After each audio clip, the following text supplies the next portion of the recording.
এই দেখো শুনছো? হ্যাঁ বলো। মুড়িটা দিয়ে আসি টিফিন করে। এই যে এই নাও, এই মুড়িটুকু খেয়ে নাও।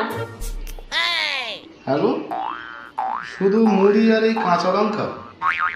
কেন আর কিছু নেই? না গো, আর কিছু নেই, তাও আবার তোমাকেই দিয়েছি, আমার জন্য নেই। আজকে রাতে জল খেয়ে শুয়ে পড়বো, বুঝলে? তাহলে এসো দুজনে মিলে খেয়ে নিই ভাগ করে, কি আছে, শুধু জল খাবে?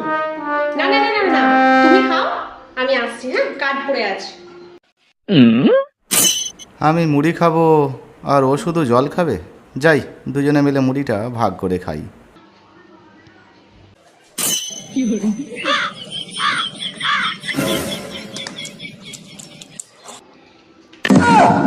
এই, কি করছো? আয় কপালের অবস্থা দেখো।